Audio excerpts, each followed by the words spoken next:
Segundo Samuel, capítulo 11. Um ano depois, na época em que os reis tinham o hábito de sair à guerra, Davi enviou Joabe e seus oficiais e todo Israel com a missão de eliminar de uma vez por todas os amonitas. Eles cercaram Rabá, mas dessa vez Davi permaneceu em Jerusalém. Certo dia Davi levantou-se do seu descanso da tarde e foi passear no terraço do palácio. De onde estava, ele viu uma mulher tomando banho, e ela era muito bonita. Davi procurou saber quem era. Alguém disse: "É Batseba, filha de Eliã, mulher do hitita Urias." Davi ordenou que a trouxessem. Quando a mulher chegou, ele se deitou com ela. Isso aconteceu na época da purificação, depois da menstruação dela. Ela voltou para casa e, algum tempo depois, descobriu que estava grávida.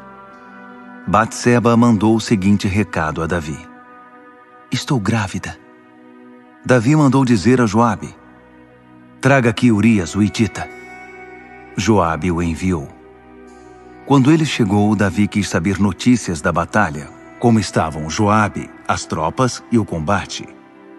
Depois disse a Urias: "Volte para casa, tome um banho relaxante e tenha uma boa noite de sono." Depois que Urias saiu do palácio, o rei designou um informante para segui-lo. Urias não voltou para casa. Naquela noite ele dormiu na entrada do palácio, no qual ficavam os criados do rei. Davi foi informado de que Urias não tinha voltado para casa. Ele perguntou ao hitita: "Você não acabou de voltar de uma longa viagem? Por que não voltou para casa?" Urias respondeu a Davi: "A arca está na tenda com os combatentes de Israel e Judá.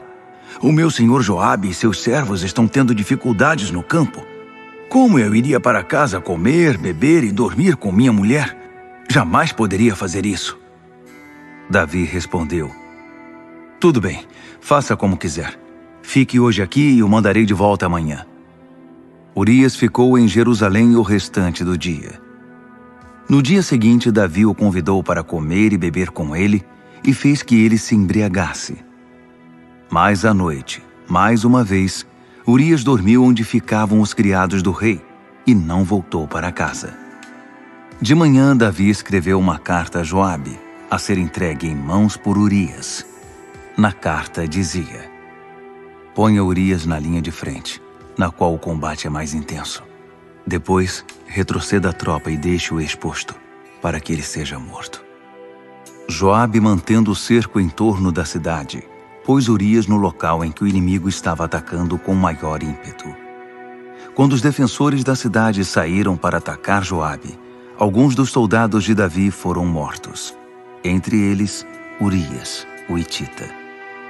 Joabe mandou um relatório a Davi. Ele disse ao mensageiro: "Depois de contar tudo em detalhes ao rei, se ele ficar furioso, diga: além disso, seu servo Urias, o hitita, morreu." O mensageiro de Joabe chegou a Jerusalém e deu um relatório completo ao rei. Ele disse: "O inimigo era muito mais forte do que nós. Eles avançaram contra nós em campo aberto e nós os pressionamos de volta para dentro dos muros da cidade. Mas depois eles lançaram flechas pesadas contra nós do muro da cidade e 18 soldados do rei morreram." Quando o mensageiro terminou o relato, Davi ficou furioso com Joabe e descarregou sua raiva no mensageiro. "Por que vocês chegaram tão perto da cidade? Não sabiam que poderiam ser atacados do muro? Não se lembram de como Abimeleque, filho de Jerubuzete, foi morto em Tebes? Uma mulher jogou uma pedra de moinho do alto do muro e esmagou a cabeça dele. Por que chegaram tão perto do muro?" O mensageiro de Joabe disse: "Aliás, seu servo Urias, o hitita, morreu." Então Davi disse ao mensageiro: Entendo. Diga a Joabe, não se preocupe com isso. A guerra é assim mesmo, às vezes mata um, às vezes mata outro. Nunca se sabe quem será o próximo. Reforce o ataque contra a cidade até destruí-la. Trate de encorajar Joabe." Quando a esposa de Urias soube que o marido estava morto, chorou por ele. Depois de passado o luto, Davi mandou chamá-la para o palácio. Ela se tornou sua mulher e deu à luz um filho.